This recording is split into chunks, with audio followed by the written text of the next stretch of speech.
ছাত্র জনতার গণ অভ্যুত্থানে ক্ষমতাচ্যুত প্রধানমন্ত্রী শেখ হাসিনার ছেলে সজীব ওয়াজেদ জয় যুক্তরাষ্ট্রের আইন প্রণেতাদের প্রভাবিত করতে ওয়াশিংটন ডিসির একটি প্রথম সারির প্রতিষ্ঠানকে লবিস্ট হিসেবে নিয়োগ করেছেন।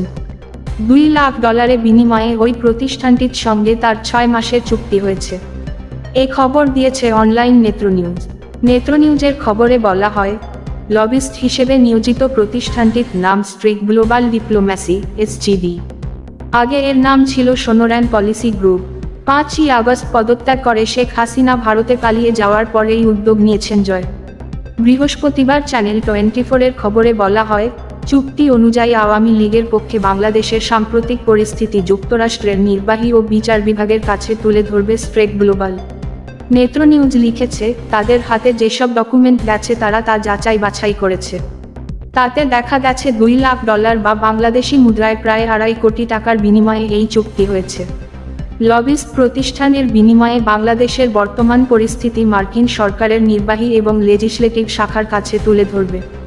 সজীব ওয়াজেদ জয়ের মালিকানাধীন কোম্পানি ওয়াজেদ কনসাল্টিং ইনকর্পোরেশনের মাধ্যমে ফরেন এজেন্ট রেজিস্ট্রেশন অ্যাক্টের অধীনে এই চুক্তি হয়েছে।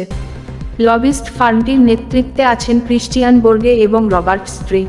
যুক্তরাষ্ট্রের সাবেক প্রেসিডেন্ট ডোনাল্ড ট্রাম্পের সঙ্গে এই প্রতিষ্ঠানটির ঘনিষ্ঠ সম্পর্ক আছে। প্রতিষ্ঠানটির ওই দুজন কর্তাব্যক্তি 2016 সালে নির্বাচনী প্রচারণার সময় ট্রাম্পের উপদেষ্টা ছিলেন। যুক্তরাষ্ট্রের লবিস্ট নিয়মের ইতিহাস অনুসরণ করে SGD-কে ভাড়া করেছেন জয়। আওয়ামী লীগের পক্ষে লবিং করার জন্য 2005 সালে অ্যালকালডে অ্যান্ড ফে নামের প্রতিষ্ঠানকে তিনি $7,20,000 পরিশোধ করেছেন। ওই সময়ে বাংলাদেশের রাজনৈতিক গতিবিধি নিয়ে উদ্বেগ প্রকাশ করেছিলেন রিপাবলিকান গ্যারি আকারম্যান। তিনি পরিস্থিতিকে জেনারেল পারভেজ মোশাররফের অধীনে পাকিস্তানের সঙ্গে তুলনা করেছিলেন। সতর্ক করেছিলেন যে, মূল্যধারার দলগুলো দুর্বল হলে তাতে ইসলামপন্থী শক্তিধর হয়ে উঠতে পারে।